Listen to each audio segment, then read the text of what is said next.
Amazon. ये नाम सुनते ही एक हरे भरे जीवंत दुनिया की तस्वीर आंखों में आ जाती है, लाखों हरे रंगों से बनी एक सुंदर कलाकृति।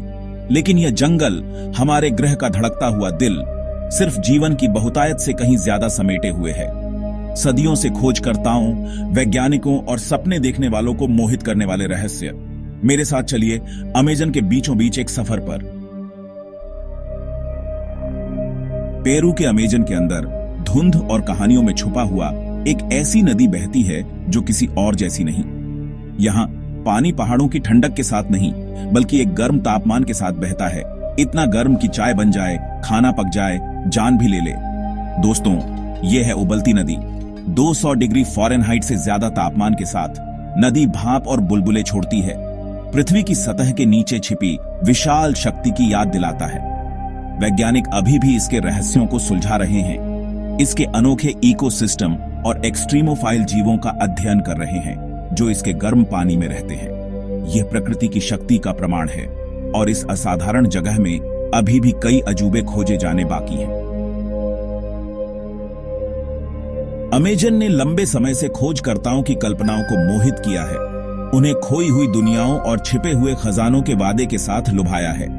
ऐसी ही एक कहानी जो सदियों से साहसी लोगों के बीच फुसफुसाई जाती रही है, वह है खोए हुए शहर जी की। कहानी की शुरुआत पर्सी फॉसेट से हुई, एक ब्रिटिश खोजकर्ता जो 20वीं सदी की शुरुआत में एक खोई हुई सभ्यता जद की खोज में अमेज़न में गायब हो गया था। कई अभियानों के बावजूद जी का कोई ठोस सबूत नहीं मिला है। हालांकि कुछ लोग इस संभावना से चिपके रहते हैं कि कहीं घने जंगल के नीचे खोया हुआ शहर जी फिर से खोजे जाने का इंतजार कर रहा है। तीसरा अध्याय, अमेज़ोनियन विशालकाय एनाकोंडा।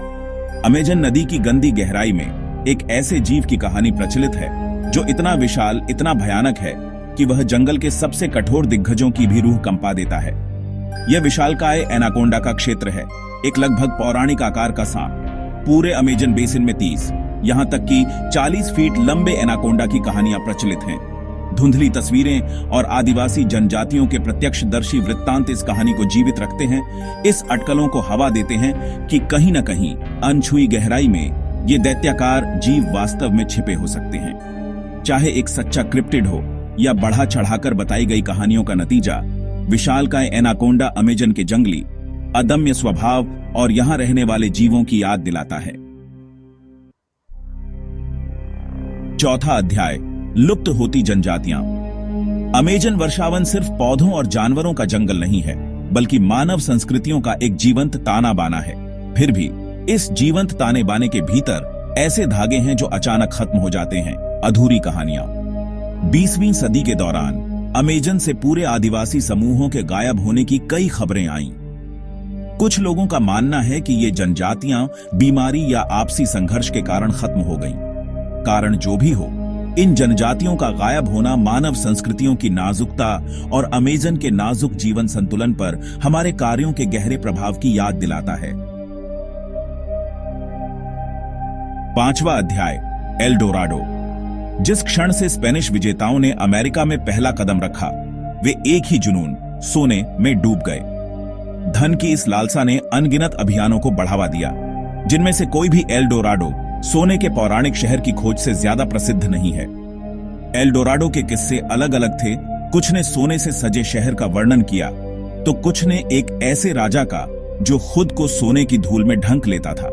जबकि अधिकांश इतिहासकार एल डोराडो को एक मिथक मानते हैं जो इच्छाधारी सोच और गलत व्याख्याओं का परिणाम है, लेकिन कहानी बनी हुई है। यह सोने के भ्रष्ट करने की स्थायी शक्ति और मनुष्य इसकी खोज में किस हद तक जा सकता है, इसकी याद दिलाता है। आउटरो, रहस्य बने हुए हैं। अमेज़न अपने भूल भुलैया जैसे जलमार्गों, अपने विशाल पेड़ों और जीवन के अपने संगीत के साथ हमें अपने आकर्षण में बांधे रखता है। हमने इसके दिल में गहरी यात्रा की है, इसके मिथकों और कहानियों की खोज की है, और फिर भी रहस्य बने हुए हैं। यह एक ऐसी जगह है जहां झांत और अज्ञात टकराते हैं, जहां विज्ञान और कहानी आपस में मिलते हैं। यह एक याद दिलाता है कि हमारी सभी प्रगति के लिए हमारे ग्रह के अभी भी ऐसे कोने हैं जो रहस्यों को छुपाए हुए हैं। तो आइए हम इस अविश्वसनीय इकोसिस्टम के अजूबों का पता लगाना, सवाल करना और आश्चर्यचकित होना जारी रखें।